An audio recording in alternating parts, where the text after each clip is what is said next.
An empire was rising. One family stood at its very heart. At the beginning of the 18th century, Tsar Peter the Great founded a new northern capital, St. Petersburg. Gradually, the imperial court moved there, and the city on the Neva became the political heart of the Russian Empire.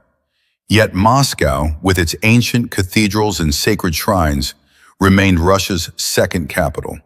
It was here, within the historic cathedrals of the Kremlin, that Russian rulers were crowned, and where many of them were ultimately laid to rest.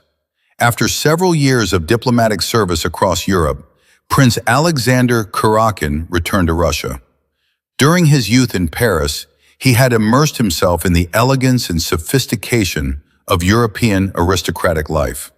He mastered refined court etiquette, spoke flawless French, and developed a lasting appreciation for magnificent clothing, splendid carriages, fine wines, and exquisite cuisine. Upon his return, Prince Kurakin was warmly welcomed at the Russian court, first by Empress Catherine I, the widow of Peter the Great, and later by the rulers who succeeded her. Until his death in 1749, he remained one of the most distinguished figures at court.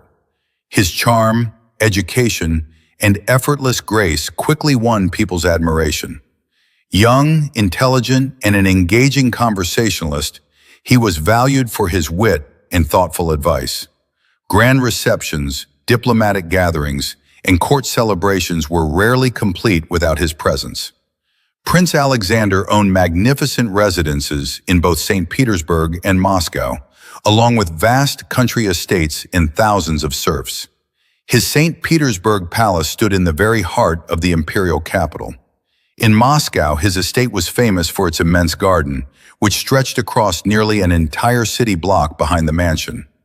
The property was eventually sold, and the site later became home to Moscow's central post office, a building that, despite numerous reconstructions, still stands today. Much of the family's financial and estate management was entrusted to his wife, who was 13 years younger than the prince. Together they raised 7 children, 6 daughters and a son, Prince Boris Leonti, named in honor of his grandfather. Their daughters married into some of the most distinguished noble families of the Russian Empire, including prominent diplomats and celebrated military commanders. In Moscow, Prince Alexander fulfilled a promise he had once made to his father by founding a charitable almshouse for sick and wounded soldiers. It would become one of his most enduring legacies. His wife survived him by 36 years. A marble bust, commissioned by their relatives, was placed in the church attached to the almshouse in his memory. Yet she herself was not laid to rest beside her husband.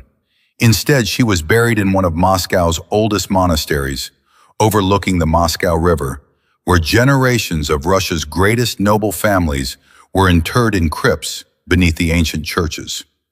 After the death of Peter the Great, Russia entered an era of political uncertainty, marked by a succession of short and rapidly changing reigns. It was during these turbulent years that a young German princess arrived in St. Petersburg as the bride of the future Emperor Peter III. History would remember her as Catherine the Great. Serving as her secretary was Prince Boris Leonti Kurakin, the only son of Prince Alexander Kurakin. The immense wealth of the Kurakin family would be remembered decades later through one of the darkest episodes of the Napoleonic Wars. In 1812, as Napoleon's defeated army retreated from Moscow toward France, French soldiers passing through Vilna plundered the crypt of one of Prince Alexander Kurakin's daughters, stripping her remains of the jewels that had been placed beside her at burial. Yet the history of the Kurakin family was never defined by wealth and magnificence alone. Behind the splendor lay stories of loss, personal tragedy, and lives forever altered by the unpredictable course of history. Prince Alexander's only son, Prince Boris Leonti Kurakin, was a gifted statesman and financier. His life, however, was tragically short. He died at the age of just 31. His rise through the ranks of government was extraordinary. Beginning his career as secretary to the future Empress Catherine, he had, by the age of 30, already attained one of the highest offices in the empire. As president of the College of Economy, he was entrusted with the management of the imperial treasury and the financial affairs of the Russian Empire. As his health declined, Catherine herself wrote to him with genuine concern. "Do not trouble yourself with anything until you recover. I need you to regain your health." After Prince Boris Leonti Kurakin's death, his young widow was left to raise their 4 sons alone. Her own life, however, proved no less tragic. Only 4 years later, she too died, at the age of just 33. In her youth, Princess Elena had been one of the brightest stars at the court of Catherine the Great. By the age of 13, contemporaries were already praising her remarkable beauty. Intelligent, spirited, and charming, she quickly became one of the most admired young women of the imperial court. Yet the court of Catherine the Great was far removed from the ideals of strict morality.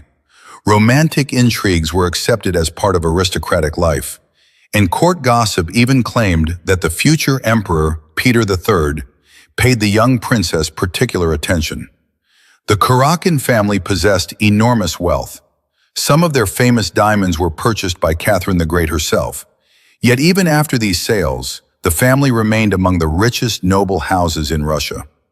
Their wealth was reflected even in the monuments they raised to their dead. In St. Petersburg, the 4 sons commissioned a magnificent memorial to their mother, Princess Elena Kurakina. Their father, Prince Boris Leonti Kurakin, was buried in Moscow beside his own father and grandfather in the family mausoleum. The revolution of 1917 brought devastation even to the resting places of Russia's oldest noble families. The Kurakin mausoleum was destroyed, and many of its graves disappeared forever. By what seemed almost a miracle, the stone tomb monument of Prince Boris Leonti survived. It was later moved to another cemetery where it remains today. Its carved decorations still preserve a remarkable collection of symbols: the Kurakin family monogram, a skull, and an hourglass, ancient reminders of the brevity of life, the certainty of death, and the passage into eternity. Similar symbols were also widely used in 18th century Masonic art and philosophy. Of the 4 sons of Boris Leonti Kurakin, 2 would leave an especially lasting mark on Russian history. From childhood, the brothers were raised alongside the future Emperor Paul, the only son of Catherine the Great. Growing up at the imperial court, they developed the confidence, refinement, and sense of dignity expected of those destined for high office. Like generations of their ancestors before them, the brothers received an outstanding European education. They studied at the universities of Leiden and Strasbourg, where they absorbed the ideas of the Enlightenment. They also became members of Masonic lodges, which, during the 18th century, formed an important part of the intellectual and cultural life of Europe's and Russia's highest aristocracy. The elder brother, Prince Alexander Kurakin, would become famous throughout Europe as the Diamond Prince. Serving as Russia's ambassador at the court of Napoleon Bonaparte, he represented the Russian Empire at one of the most magnificent ceremonies of the age, the wedding of Emperor Napoleon to Archduchess Marie-Louise of Austria. Yet the glittering celebration nearly became the prince's last. In the midst of the festivities, a devastating fire suddenly swept through the ballroom. Panic spread instantly as hundreds of guests rushed toward the exits. Amid the chaos, Prince Kurakin remained true to the code of honor expected of a gentleman. Instead of pushing forward, he continued allowing the ladies to pass before him. His gallantry came at a terrible price. According to eyewitness accounts, the prince was knocked to the floor and trampled by the terrified crowd. His magnificent court coat, embroidered with jewels and diamonds, was torn to pieces, and many of its precious stones disappeared forever. For weeks, the finest physicians in Paris struggled to save his life, among them Napoleon's own personal doctor. During his long recovery, Prince Kurakin retired to his country estate near Paris.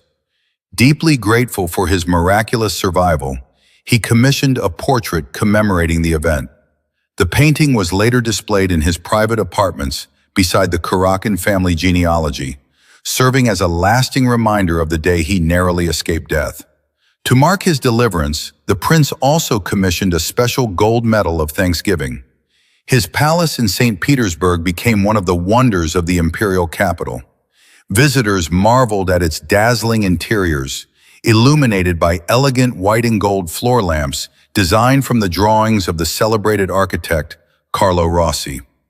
The halls featured magnificent parquet floors, richly ornamented stucco ceilings, antique bronzes, marble sculptures, priceless porcelain, ancestral portraits, and monumental bronze candelabra created by Pierre-Philippe Thomire, each taller than a man. Towering above them hung enormous 17th century tapestries depicting the life of the great conqueror Tamerlane. When Prince Alexander Kurakin died at the age of 66, he left his immense fortune to his younger brother, Prince Alexei Kurakin, and to his nephew, Prince Boris Kurakin. The inheritance included the famous Kurakin diamonds, vast collections of gold and silver table services, porcelain, crystal, bronze, paintings, engravings, and the family's extensive ancestral estates in the fertile lands of southern central Russia. In front of the principal mansion stretched a vast landscape park. Upon one of its lawns rested a massive block of dark granite. Carved into its polished surface, in letters of gold, was a simple Latin inscription: Memento Mori. Remember that you must die. Standing before the main facade of the palace was a towering plaster statue of Queen Marie Antoinette, a monarch whom Prince Alexander Kurakin had once known personally during his years in Europe. Yet the Kurakins' greatest inheritance was never measured in diamonds, gold, or magnificent palaces. Their true legacy was a family history that stretched across centuries. Generation after generation, the Kurakins lived alongside Russian czars, witnessed wars, palace coups, and political upheavals, and survived the rise and fall of empires without disappearing from history. Prince Alexander Kurakin, remembered throughout Europe as the Diamond Prince, never married. Bound by his membership in the Order of Malta, he devoted his life entirely to public service and diplomacy. His younger brother, Prince Alexei Kurakin, followed a different path. He enjoyed a happy marriage and raised 3 children, a son, Boris, and 2 daughters. All 3 would later find literary immortality as inspirations for characters in Leo Tolstoy's War and Peace. Stories of the Kurakins' extraordinary wealth became the stuff of legend. They owned vast landed estates, magnificent palaces in the heart of Russia, and fortunes that rivaled those of the imperial family itself. Among the family's many possessions, 3 stood above all others: the great St. Petersburg Palace of Prince Alexander Kurakin, later inherited by Prince Boris Kurakin, the extensive ancestral estates that had belonged to the family for generations, and the celebrated Kurakin Almshouse in Moscow, one of the most remarkable charitable institutions of its age. The splendor of the princely household amazed contemporaries. The beginning of dinner was announced by the firing of cannon, while guests drifted across the estate's lake in authentic Venetian gondolas. Yet behind such magnificence lay stories of profound personal sorrow. Prince Boris Kurakin's wife, Princess Golitsina by birth, suffered deeply because of her husband's repeated infidelities. In later life, she converted to Catholicism, and her final years ended in tragedy as she spent them in a mental institution. After the revolution, the world the Kurakins had known disappeared forever.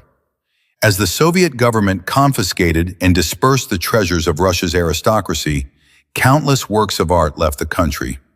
Family portraits painted by the celebrated French artist Elisabeth Vigée Lebrun, including portraits of Prince Boris Kurakin's mother and sister, as well as the monumental state portrait of Princess Golitsina, the mother of Boris Kurakin's wife, eventually found homes in museums across the United States. A marble bust of Napoleon, sculpted by Jean-Antoine Houdon, ultimately returned to France.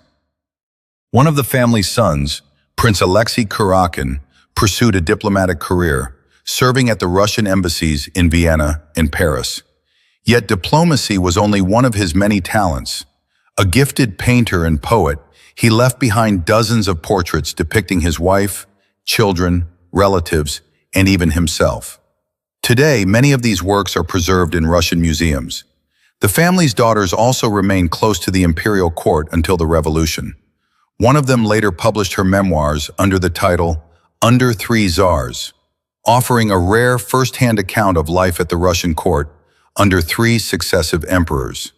Their brother, Prince Fyodor Kurakin, divided his life between Moscow and the family's southern estates. It was he who undertook the monumental task of publishing the Kurakin family archive, a unique collection of historical documents preserving centuries of the dynasty's history. Fate spared him from witnessing the collapse of the world he had devoted himself to preserving. He died just 3 years before the fall of the Russian Empire.